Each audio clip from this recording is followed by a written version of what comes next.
नमस्कार, ये आकाशवाणी शिमला है। अब आप प्रभा शर्मा से प्रादेशिक समाचार सुनिए। आज के मुख्य समाचार। मुख्यमंत्री सुखविंदर सिंह सुक्खू ने पार्टी हाईकमान को दिलाया भरोसा, नई सरकार अपने सभी वायदों को पूरा कर लोगों को बेहतरीन सेवाएं देने का करेगी प्रयास।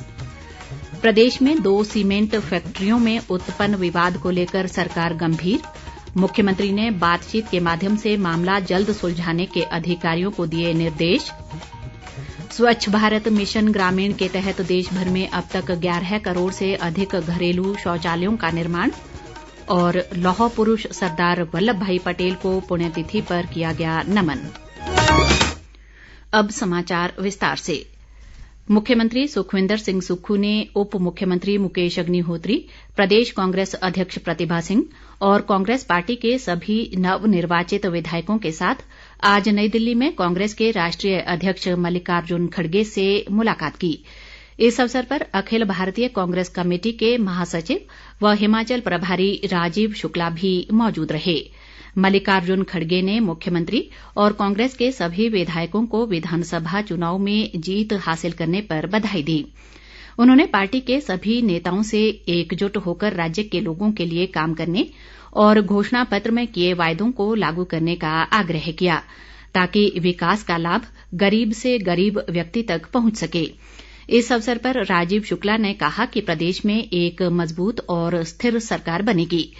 मुख्यमंत्री सुखविंदर सिंह सुक्खू ने पार्टी नेतृत्व का दूरदर्शी समर्थन के लिए आभार जताया। उन्होंने कहा कि चुनाव जन कल्याण के मुद्दों पर लड़े जाते हैं और सभी नेताओं ने इस विचारधारा को जमीनी स्तर तक ले जाने के लिए कड़ी मेहनत की है। उन्होंने विश्वास दिलाया कि नई सरकार किए गए सभी वायदों को पूरा कर लोगों को बेहतरीन सेवा देने का प्रयास करेगी।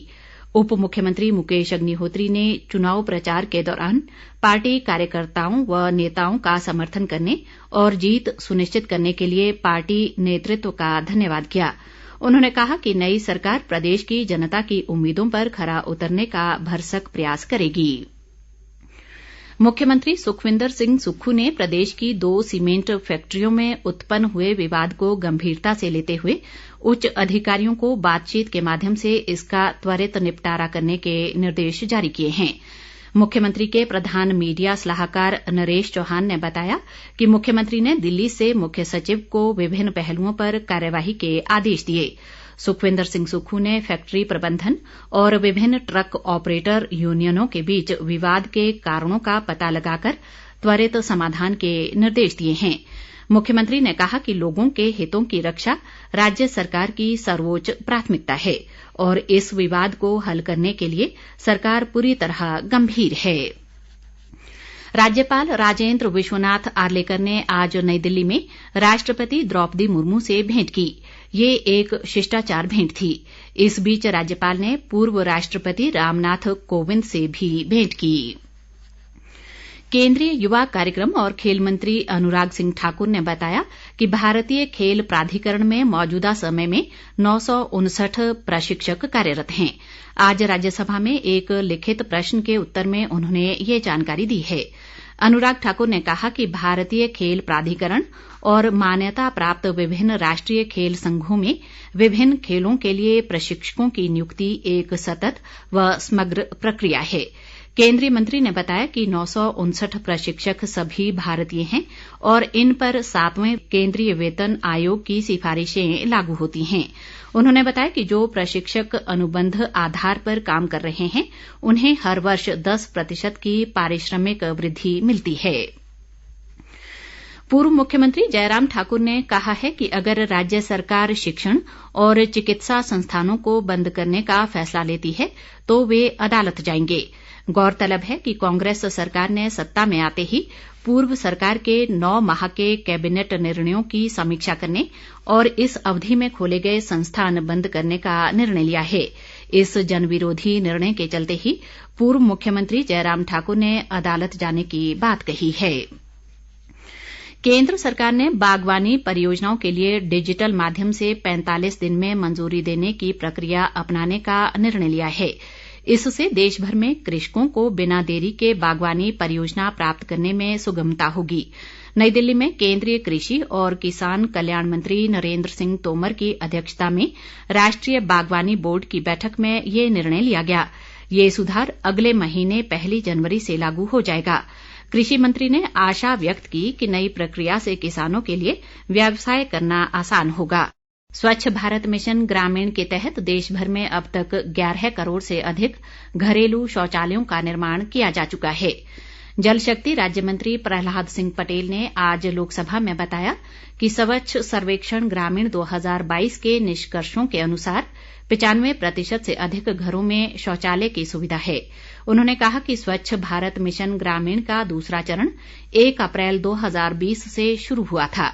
इसका उद्देश्य वर्ष 2024-25 तक सभी गांवों को खुले में शौच मुक्त श्रेणी से खुले में शौच मुक्त प्लस श्रेणी में ले जाने का प्रावधान है। सरदार वल्लभ भाई पटेल की आज पुण्यतिथि है। भारत में लौह पुरुष के नाम से प्रख्यात सरदार पटेल ने 500 से अधिक रजवाड़ों का भारत में विलय करवाया। वे भारत के पहले उप प्रधानमंत्री भी थे जिनके पास गृह मंत्रालय का प्रभार था। लौह पुरुष सरदार वल्लभ भाई पटेल की पुण्यतिथि पर कई स्थानों पर उन्हें श्रद्धांजलि अर्पित की गई। राज्यपाल राजेंद्र विश्वनाथ आर्लेकर ने सरदार वल्लभ भाई पटेल को पुण्यतिथि पर नमन करते हुए कहा कि राष्ट्रीय एकता के सूत्रधार सरदार पटेल का देश की आजादी और रियासतों के एकीकरण में ऐतिहासिक योगदान रहा है, जिसके लिए देश हमेशा उनका ऋणी रहेगा। मुख्यमंत्री सुखविंदर सिंह सुक्खू ने भी महान स्वतंत्रता सेनानी भारत रत्न सरदार वल्लभ भाई पटेल की पुण्यतिथि पर उन्हें श्रद्धांजलि अर्पित की है। शिमला स्थित प्रदेश कांग्रेस मुख्यालय राजीव भवन में कांग्रेस कमेटी के महासचिव देवेंद्र बुशहरी ने सरदार पटेल को श्रद्धासुमन अर्पित किए। उन्होंने कहा कि देश की आजादी की लड़ाई में सरदार वल्लभ भाई पटेल का बहुमूल्य योगदान रहा है। सरदार पटेल ने देश को एकजुट करने के लिए राजनीतिक और कूटनीतिक तरीके से अपनी अहम भूमिका निभाई। बिलासपुर जिले के बरमाणा और सोलन जिले के दाड़ला घाट में सीमेंट कंपनियों को बंद करने के आदेशों के खिलाफ इंटक धरना प्रदर्शन करेगी। इंटक के राज्य संयोजक महिमन चंद्र ने आज कुल्लू में एक पत्रकार वार्ता को संबोधित करते हुए कहा कि बरमाणा और दाड़ला घाट सीमेंट कंपनियों के बंद होने से 15,000 से अधिक परिवार प्रभावित होंगे, जबकि इससे जुड़े हुए अन्य हजारों लोग भी बेरोजगार हो जाएंगे। उन्होंने कहा कि सीमेंट कंपनियों की मनमानी के खिलाफ इंटक जिला स्तर पर उपायुक्त के माध्यम से राज्यपाल और मुख्यमंत्री को ज्ञापन भेजेगी। महिमन चंद्र ने बताया कि अदानी ग्रुप कई कंपनियों को खरीद चुका है और बाद में कंपनियों को घाटे में बताकर सरकारों को ब्लैकमेल करने का काम किया गया है, लेकिन हिमाचल में इनकी मनमानी सहन नहीं की जाएगी। उन्होंने कहा कि अदानी ग्रुप द्वारा आने वाले दिनों में अपना फैसला नहीं बदला गया तो इंटक धरना प्रदर्शन करेगी। कर्नाटक में 21 से 27 दिसंबर तक आयोजित होने वाली अंतर्राष्ट्रीय जमहूरी प्रतियोगिता के लिए चंबा जिले के स्काउट एंड गाइड्स का 54 सदस्यीय दल आज रवाना हुआ।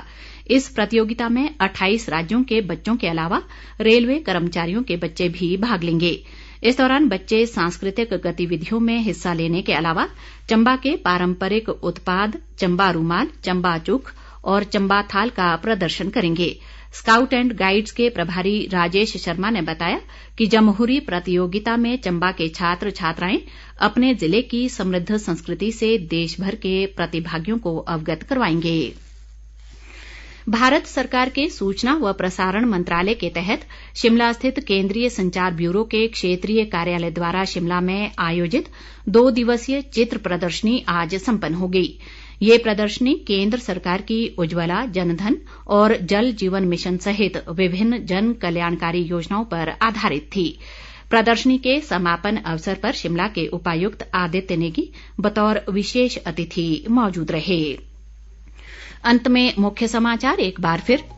मुख्यमंत्री सुखविंदर सिंह सुक्खू ने पार्टी हाईकमान को दिलाया भरोसा, नई सरकार अपने सभी वायदों को पूरा कर लोगों को बेहतरीन सेवाएं देने का करेगी प्रयास। प्रदेश में 2 सीमेंट फैक्ट्रियों में उत्पन्न विवाद को लेकर सरकार गंभीर, मुख्यमंत्री ने बातचीत के माध्यम से मामला जल्द सुलझाने के अधिकारियों को दिए निर्देश। स्वच्छ भारत मिशन ग्रामीण के तहत देश भर में अब तक 11 करोड़ से अधिक घरेलू शौचालयों का निर्माण। और लौह पुरुष सरदार वल्लभ भाई पटेल को पुण्यतिथि पर किया गया नमन। इसी के साथ ये समाचार बुलेटिन समाप्त हुआ। नमस्कार।